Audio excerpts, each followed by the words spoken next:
할렐루야, 성도 여러분 반갑습니다. 오늘은 10월 28일 수요일 예배의 말씀을 나누도록 하겠습니다. 이제 가을에 중간에 접어들어서 아직 날씨가 아주 살살해지고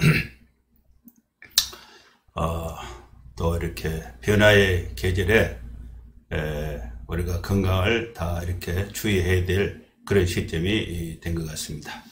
오늘 이렇게 또 말씀으로 또 여러분들과 함께 나누게 되어서 하나님께 감사드리고 또 하나님께 영광이 되고 또 우리 모두에게 또 은혜가 되는 시간이 되기를 기원합니다.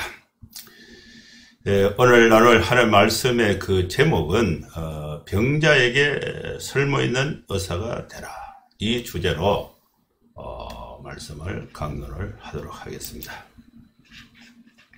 먼저 이 본문을 읽기 위해서 PPT로 본문을 같이 읽겠습니다.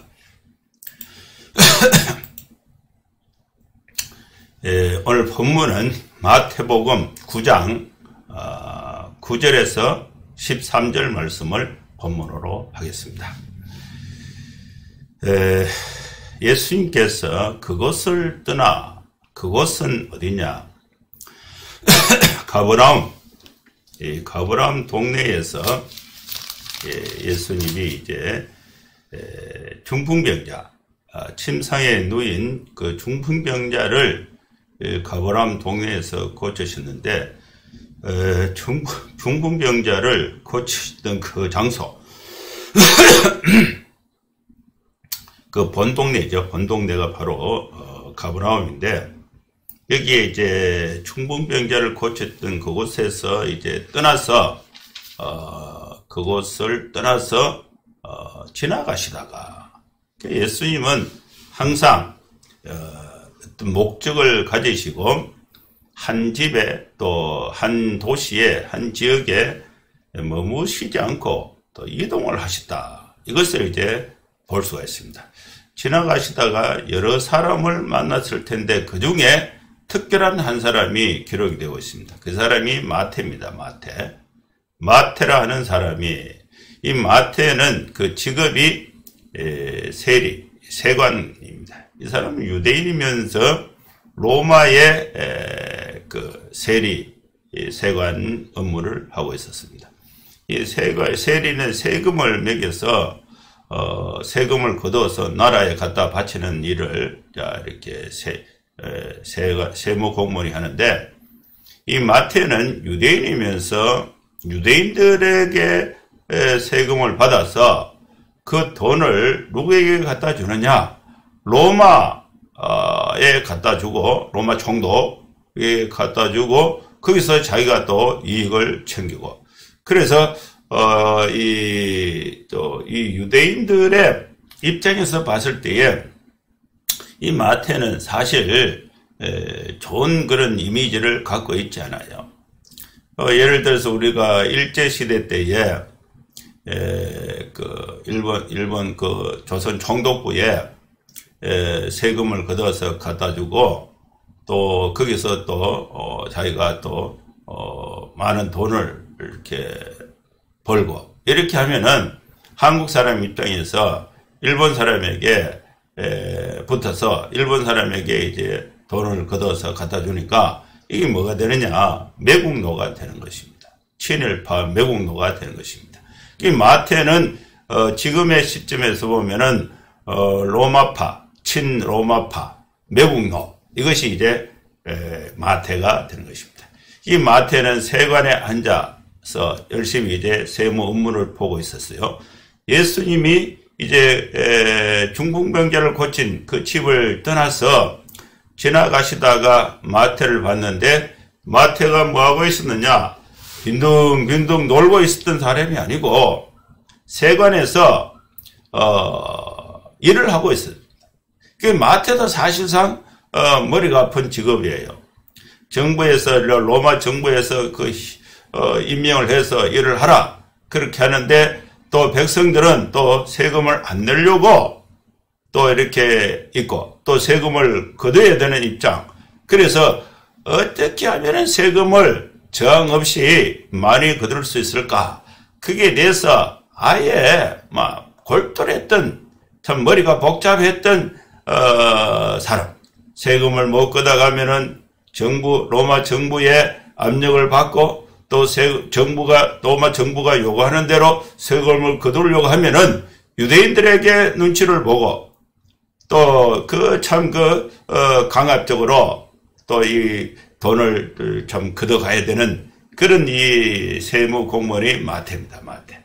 그래서 이 마태가 일을 하고 있는 것을 보시고 예수님이 이제 마태에게 뭐라고 말씀하셨냐? 나를 따르라. 그 말씀을 하시니까 이 마태가 일어나서 따르게 됐다. 그래서 이 구절이 이 말씀이에요. 예수께서 그것을 떠나 지나가시다가 마태라 하는 사람이 세관에 앉아 있는 것을 보시고 이르시되 나를 따르라 하시니 일어나 따르니라. 자, 이 말씀에서 이 보편적인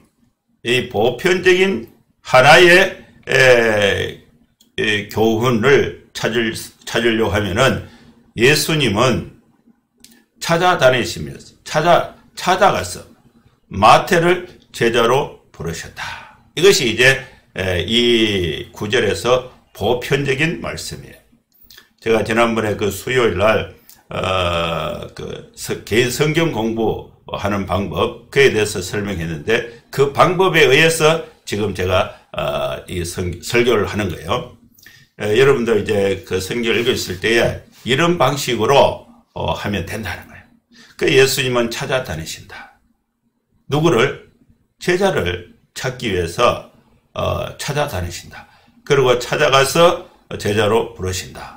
이것이 이제 기본인 거예요. 마태를 제자로 부르지만은 여기서 보편적인 것은 예수님은 사람을 찾으신다.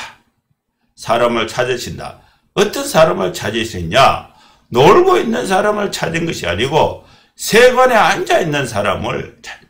그리고 한 곳에 머물지 아니하시고 지나가시다가 여러 사람을 만났을 텐데 그 중에 가장 열심히 또 일하고 있는, 또 이 상황 속에서 아주 긴장감을 갖고 일하고 있었던 이 마태를 찾아가서 마태에게 나를 따르라.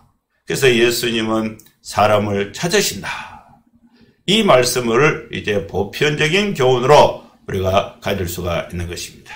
이제 10절을 보겠습니다. 10절에 예수께서 마태의 집에서 앉아 음식을 잡수실 때에 많은 세리와 죄인들이 와서 예수와 그의 제자들과 함께 앉았더니, 자, 예수님은 마태를 부르시고 마태의 집에 들어가셨다는 것입니다. 그 마태의 집은 가버나움에서 세무 공무원으로 있었으니까 가버나움 동네에서 그런대로 잘 부유한 계층의 삶을 살았던 사람이 이 마태예요. 그래서 예수님이 마태의 집에 들어가셔서 그들과 함께 앉아서 음식을 잡수셨다. 자, 여기서 이제 이 마태는 이 유대인들 사회에서 신분적으로 아주 죄인, 또 자기 그 동족을 참 팔아먹는 매국노, 이런 그 입장에, 나쁜 사람 입장으로 이렇게 사회적으로 낙인이 찍혀 있습니다. 그런데 마태가 로마로부터 권력을 갖고 있으니까 거기에서 마음으로는 마태를 다 싫어하고 미워하지만은 겉으로는 그 힘에 의해서 이렇게 참 순응하지 않을 수 없는 그런 분위기에 있습니다. 그런데 당시에 여론조사를 하면은 이 마태는 아주 나쁜 놈으로 여론조사가 나옵니다. 그래서 이 사회적 편견, 사회적 이 소외, 이런 그 계층에 다 있었는데, 여기서 이제 예수님이 이런 그 사회적 신분 계층을 차별하지 않고 찾아가셨다. 이것이 이제 여기서 특징이에요. 그리고 들어가셔서 음식을 함께 잡수셨다. 식사를 같이 하셨다는 것은 그 신분이 마태의 신분과 예수님의 신분이 같이 되었다. 이런 그 의미를 갖고 있습니다. 잡수실 때에 거기에 또 마태는 일반 그 유대인들의 친구들은 별로 없어요. 그리고 마태를 좋아하는 사람, 정상적인 유대인들은 없습니다. 그리고 이 마태와 함께 또 눈치를 보면서 사회생활하고 있었던 다른 그 세리, 그리고 또 죄인들, 이런 사람들이 와서 예수님하고 같이 마태의 집에서 식사를 했다. 예수와 그의 제자들과 함께 앉았더니, 여기서 이제 예수님은 식사를 하시는데 그 마음이 괜찮았을 겁니다. 그런데 예수님의 이 제자들은 좀 안절부절 했지 않겠나. 자기들은 이 유대인으로서 다 거의 갈릴리 출신들인데 대부분 그 주민들과 알고 있는 사이에 있는데 이 마태의 집에 가서 죄인들과 또 세리들과 같이 어울려서 식사했다. 그러면은 이제 손가락질을 받게 되는 거죠. 함께 앉았다. 이 말씀이 이제 10절입니다. 여기서 이제 누가 예수님이 어디에서 마태의 집에서 무엇을 식사를 했다. 누구와 함께? 죄인들과 또 세리들과 함께 했다. 이렇게 해서 이제 본문을 함께 할 때에 예수님의 그 제자들이 함께 있었다. 이것이 이제 10절입니다. 자, 이 말씀에서 이제 보편적인 그 교훈을 얻을 수 있는 것은, 자, 예수님은 소외된 자들의 친구가 되었다. 이 이제 하나의 진술 문장을 만들 수가 있는 것입니다. 그 다음에 이제 11절을 보겠습니다. 바리새인들이 이제 그 사실을 보고 그의 제자들에게 이르되 어찌하여 너의 선생은 세리와 죄인들과 함께 잡수시느냐. 예수님이 이제 마태의 집에 가서 식사하는 것을 가버나움에 살고 있었던, 가버나움에는 그 회당이 있어서 진실한 유대 종교의 진실한 이 사람들이, 유대인들이 많이 있었습니다. 그 바리새인이라는 말의 뜻은 세상과 구별되었다.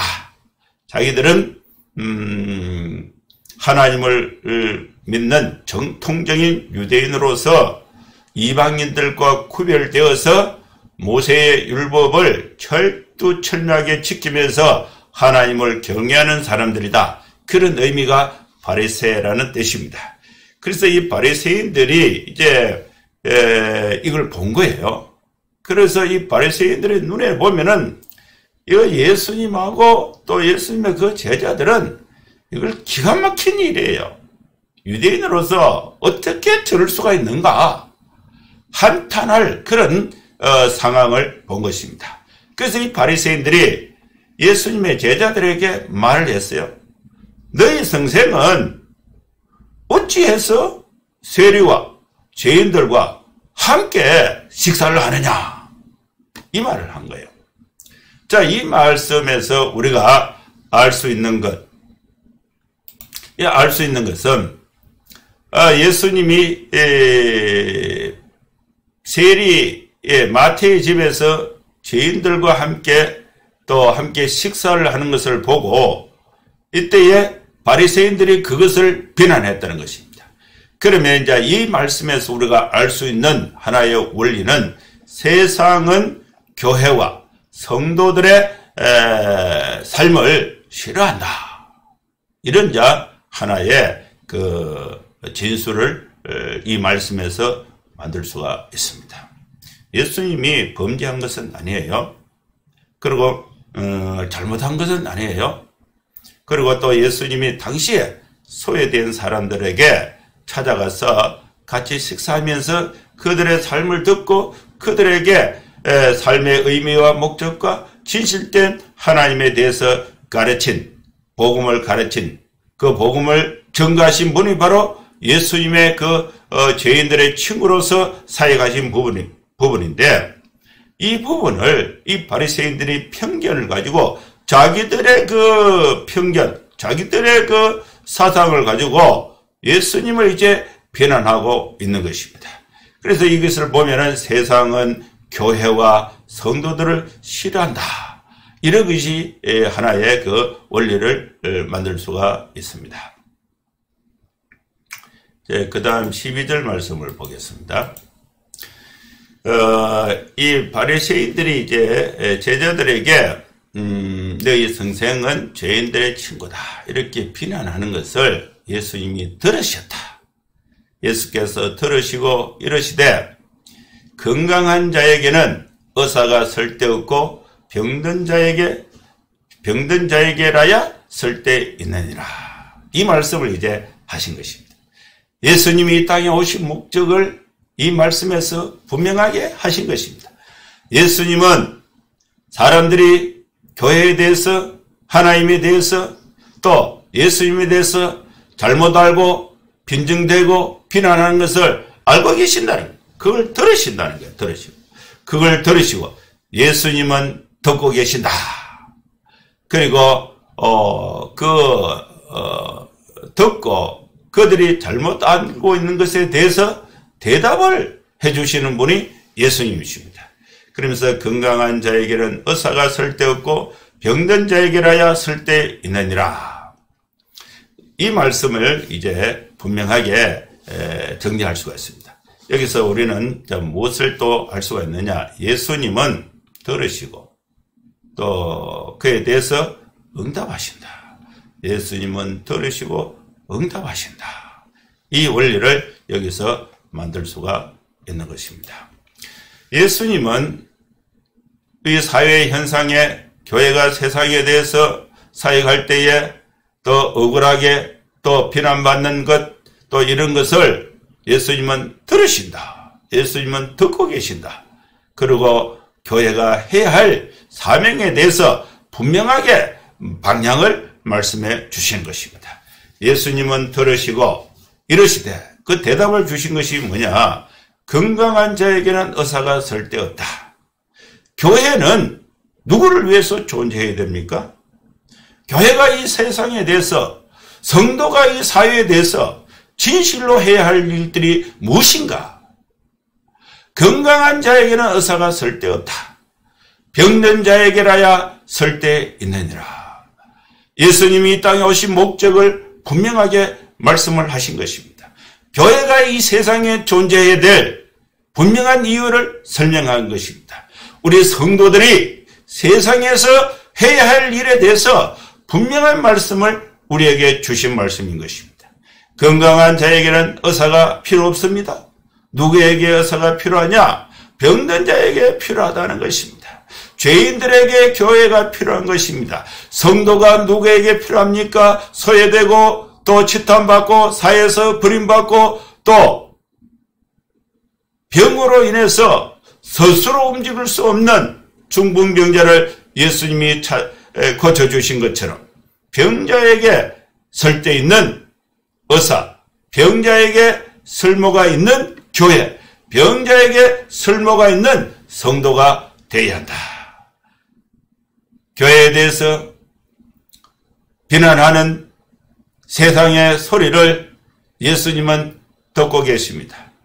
그러면서 그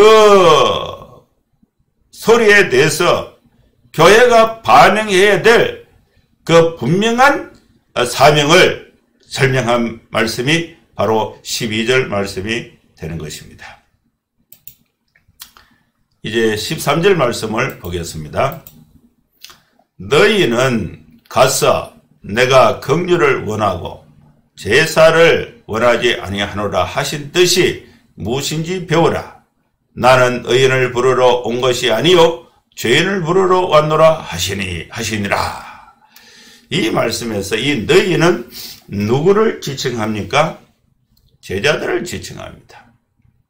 제자들, 제가 이 말씀을 이렇게 당시의 그 문화적 또 상황을 염두에 두고 이렇게 묵상하면서 생각해 봤을 때에 예수님이 지나가시다가 또 세간에서 일하고 있는 세리 마태하고 이야기를 하고 또 마태를 따라가서 마태의 집에 들어가서 또 당시에 다 죄인 취급받고 있었던 이 죄인들과 세리들과 함께 식사할 때에 과연 베드로, 야고보, 요한 또 이 갈릴리 출신의 이 12명의 제자들이 즐거운 마음으로 마태의 집에 들어가서 같이 식사를 했겠는가? 아무래도 마음에 좀 쭈삣쭈삣하거나 또 이러면 예수님이 이러시면 안 되는데 이런 그 생각을 갖고 있었을 겁니다. 그리고 바리새인들의 비난을 할 때에 바리새인들에게 할 말을 바리새인들이 너희 선생은 죄인들의 친구다 이렇게 비난할 때에 거기에 대해서 한마디 대꾸도 못하고 오히려 주눅이 드는 그런 상황에 있었지 않겠는가 이렇게 생각합니다. 그런 상황에 있을 때에 예수님이 이 제자들에게 결론적으로 하신 말씀이 13절이에요. 너희는 가서 내가 긍휼을 원하고 제사를 원하지 아니하노라 하신 뜻이 무엇인지 배우라. 예수님은 예배, 바리새인들이 그렇게 중요하게 생각하는 예루살렘 성전에서의 예배, 그리고 또 안식일에 회당에서 모여서 하는 예배, 그런 거를 원하지 않는다는 거예요. 제사를 원하지 않는다는 것입니다. 그러면 무엇을 원하는가? 그 제사하는데 들은 비용, 시간, 힘, 그것을 누구에게 써야 되는가? 가버나움 동네에 그 죄인들, 소외된 사람들, 병자들, 이런 사람들에게 긍휼을 베풀어라. 그것을 예수님이 제자들에게 그 현장에서 실천적으로 교육을 하신 것입니다. 그러면서 예수님이 이 땅에 오신 목적을 분명하게 설명했습니다. 나는 의인을 부르러 온 것이 아니요 죄인을 부르러 왔다. 여러분, 예수님이 이 땅에 오신 목적을 제자들에게 설명하고 그러면 이 제자들도 그렇게 살아라는 것을 강조하신 것입니다. 너희는 가서 내가 긍휼을 원하고 제사를 원하지 아니하노라 하신 뜻이 무엇인지 배우라. 나는 의인을 부르러 온 것이 아니요 죄인을 부르러 왔노라 하시니라. 여기서 예수님은 무엇을 원하시는가? 예수님은 긍휼을 원하신다. 예수님은 죄인을 부르신다. 당시 죄인으로 낙인 찍혔던 그 마태를 부르셨다. 그리고 당시에 유대 사회로부터 버림받고 죄인 취급받았던 이 죄인들에게 예수님이 긍휼을 베풀어 주셨다. 그리고 병자들의 그 고통을 치유하시면서 건강한 자에게는 의사가 설 데 없고 병든 자에게 의사가 설 데 있다. 긍휼을 베푸시는 예수님의 사역을 볼 수가 있는 것입니다. 이 말씀이 이제 본문에 있는 말씀이에요. 본문에 있는 말씀을 이제 5가지로 한번 요약을 해보겠습니다. 병자에게 설모있는 의사가 되기 위해서 우리는 어떻게 해야 되는가? 교회는 병자에게 설모있는 교회가 되어야 됩니다. 병자에게 설모있는 교회는 어떻게 되어야 되느냐? 찾아가야 됩니다. 병자에게 찾아가야 됩니다. 찾아가서 보고 그들을 불러서 설모있는 의사로 세워야 된다.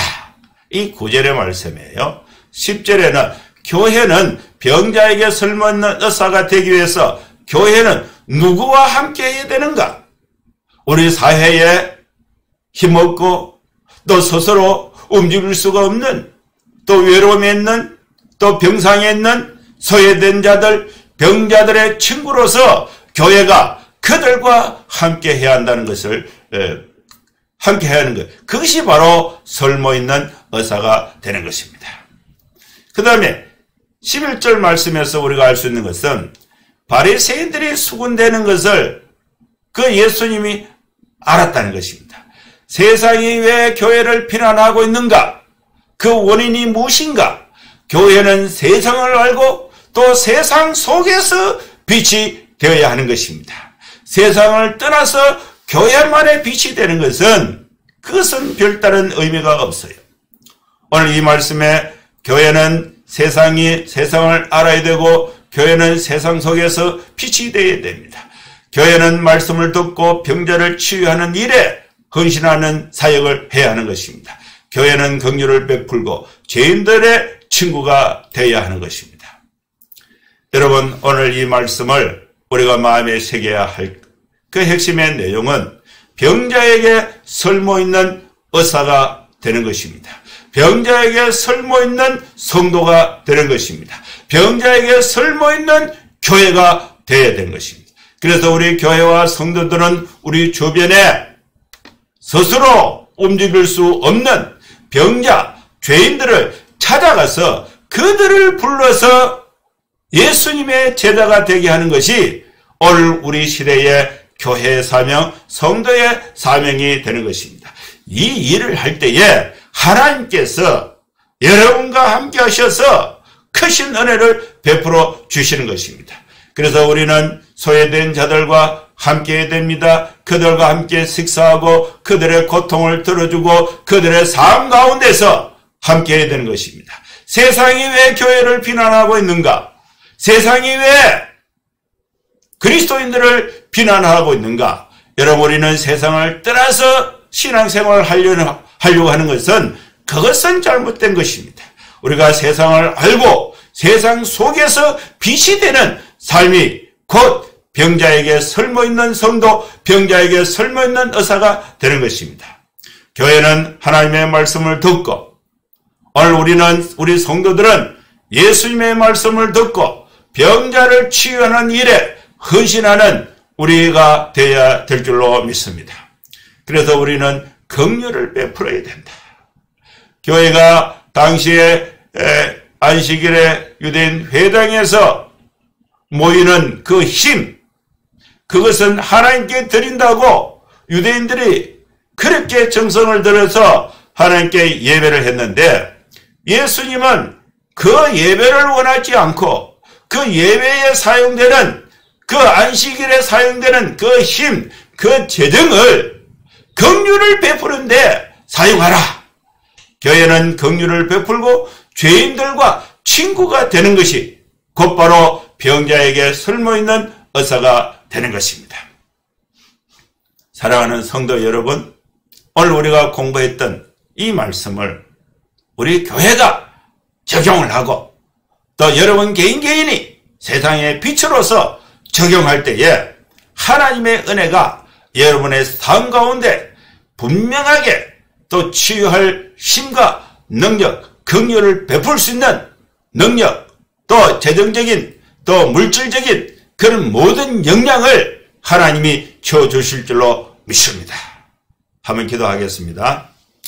거룩하신 하나님 아버지, 주의 성령이 함께 하셔서 오늘 우리에게 주신 이 귀한 말씀을 나에게 주신 또 우리 교회에 주신 말씀으로 받아서 병자에게 설모있는 의사, 병자에게 설모있는 교회, 병자에게 설모있는 성도로서 세상을 알고 세상에 빛이 되는 삶을 살아갈 수 있도록 우리 모두에게 은혜를 더하여 주시옵소서. 예수님의 이름으로 기도하옵나이다. 아멘. 예, 감사합니다. 여러분 또 한 주간 잘 지내시고 주일날 또 뵙도록 하겠습니다.